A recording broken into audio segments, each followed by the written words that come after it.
I've always believed that land holds memory. Maybe that's why I've never left the 30 acres I inherited from my grandfather. A rugged, stubborn man who used to say, "A man without land is a man without a spine." This stretch of Oregon forest isn't just dirt and trees to me. It's legacy. It's the old cedar cabin I restored with my own hands. It's the whisper of wind through the firs and the private trail, a narrow, winding path that leads through the woods to a stream and up to a hilltop where I used to camp out as a kid and count satellites in the sky. That trail is more than a route. It's our family's spine.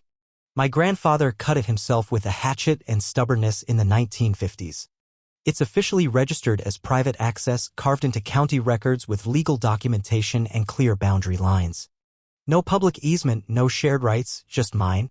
For years, everything was peaceful. The forest was my neighbor. I could go weeks without seeing another soul, and I liked it that way. But peace doesn't last forever. Not when developers sniff opportunity. A few years back, a luxury community sprang up on the southern border of my land. Brook Pine Summit gated, gridded, and HOA governed to the bone. Cookie-cutter mansions in symmetrical rows, drone-delivered groceries, pressure-washed sidewalks, and too much perfume in the air. At first, I didn't think much of it. The HOA stopped at the tree lean legally anyway. I figured we'd coexist. They'd stick to their manicured world and I'd keep living like I always had, off the grid on my terms. That illusion didn't last long. She arrived in spring. Her name was Lydia Jameson, which looking back feels almost too perfect to be real. She moved into the biggest house at the edge of the development and quickly crowned herself queen of the HOA. The first time I met her, she walked up my driveway uninvited, clipboard in hand, and said, "We really should talk about community access." I blinked. "We?" "Yes." She smiled with corporate politeness. "Your trail. It's beautiful. The children in our development would benefit so much from being able to use it. Don't you think it would be selfish to keep nature locked away?" Selfish? That was the first crack. I laughed it off politely at first, told her the trail was private, and no, I wouldn't be turning it into a walking path for suburban strollers. She smiled like she pitied me. That was months ago, and it was only the beginning. I thought Lydia's little community access chat was a one-off. A bored HOA president looking to feel important. I was wrong. She didn't just walk away and move on. No, she dug in like a tick. The first sign came about a week later. I was walking my usual morning loop along the trail, coffee in hand, when I spotted something out of place, nailed to one of my old oaks. A plastic HOA sign that read "Private Trail Residents Only." Brookpine HOA authorization required. I froze, steam rising off my coffee. Authorization from whom? I tore the sign down and marched to the edge of my property where my fence separates me from their world. Standing just beyond the boundary were two men in neon vests, casually chatting like they were on break. One of them had a drill holster and a roll of similar signs clipped to his belt. "Morning," I said, tone civil but cold. "Who told you to put this up?" The taller guy, young and sunburned, glanced over. "HOA president said this whole trail is being reclaimed for communal use." "Reclaimed," I echoed. "Got paperwork for that?" "Just doing what I'm paid to do," he mumbled, already backing off. That should have been it. But Lydia wasn't one to back down. Over the next week, the trail became a parade route. People I'd never seen before. Moms with strollers, joggers with headphones, even kids on electric scooters showed up like it was a public park. Always with the same line. "We were told this trail is open now." I posted new no trespassing signs. I installed a motion camera.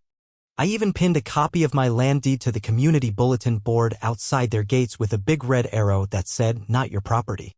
That night, I found the deed ripped in half and stuffed in my mailbox with a sticky note, "You're not very neighborly." Still, I kept calm. I figured once they saw I wasn't bluffing, they'd get bored and move on. Then I caught Lydia herself walking the trail with a family leading them like some wilderness guide in a cashmere sweater. I stepped out. "Afternoon," I said. She stopped, annoyed. "Grant, that's Mr. Carter, not groundskeeper. You're trespassing." "I'm escorting residents.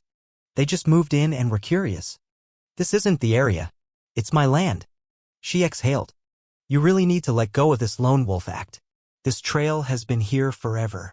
We all assumed it was shared. Frankly, it's dangerous to have secluded property like this open without supervision." You mean your residents sneak onto my land, get hurt, and sue me? That's why I don't want them here. She stiffened. We could have gone about this the easy way. You're right. You still can. Turn around. She looked ready to argue but turned slowly, muttering about selfish old men playing king of the hill. That night, I checked the camera footage. It caught Lydia clearly, even zoomed in when she paused at a trail marker. I saved the file. Evidence under Sir President 24. Then came the iron fence. I returned from town that Thursday, tools in my truck, only to see a 6-foot black iron monstrosity cutting across my land. Spiked, keypad locked, and completely blocking my trailhead. And there she was, Lydia, in a white pantsuit, arms folded beside a man with a clipboard and 2 security guards in matching Navy uniforms with HOA patches sewn unlike real police. "Grant," she called sweetly. "What the hell is this?" "A corrective boundary adjustment," she said. "The HOA board voted last night. We've decided the trail is a vital resource. Greg here confirmed the trailhead lies within an adjustable perimeter from a 1978 map. That map was invalidated in '94. You're trespassing. Then call the police.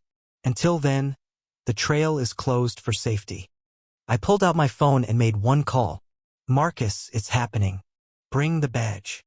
20 minutes later, Sheriff Marcus rolled up in his patrol SUV. Calm, sharp, silent. Lydia's posture shifted. He inspected the fence, then turned to me. "They fenced off your trail?" "Half the damn property." He asked the clipboard man, "Got permits for this?" We have a vote and maps." "Wrong answer." Turning to Lydia, Marcus said, "That makes it criminal trespass. You have 5 minutes to start dismantling it, or I bring every code I've got." She spat. Right in his face. Deliberate. Malicious. The forest held its breath. Marcus didn't flinch. He wiped his cheek with a handkerchief and said, "You just attacked a law officer." She backpedaled. "You were threatening me. You can explain it in court." Backup arrived. Sergeant Ruiz cuffed Lydia as she sputtered about lawyers. The HOA guards backed away, surrendering to the reality of their choices. Land Services confirmed everything. The trail and fence were on my deeded land. My trail cameras caught Lydia orchestrating the whole fence installation. Every word, every step. That night, I couldn't sleep. Marcus stayed over. Just in case. At 3:19 a.m., the motion sensor pinged. From inside the hallway, a shadow moved across the living room. Lydia in black, gloves on, USB in hand. Erasing the footage. We caught her red-handed. Breaking and entering. Attempted evidence tampering. In court, it all came out. The signs, the fence, the spit, the break-in. The footage sealed her fate. Emails exposed her manipulation, using HOA muscle to intimidate me. The judge sentenced Lydia to 5 years, no parole for 3. The guards got 1 year each and lost their licenses.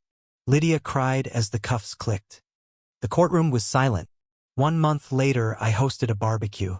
Kids biked the trail. Deputies laughed.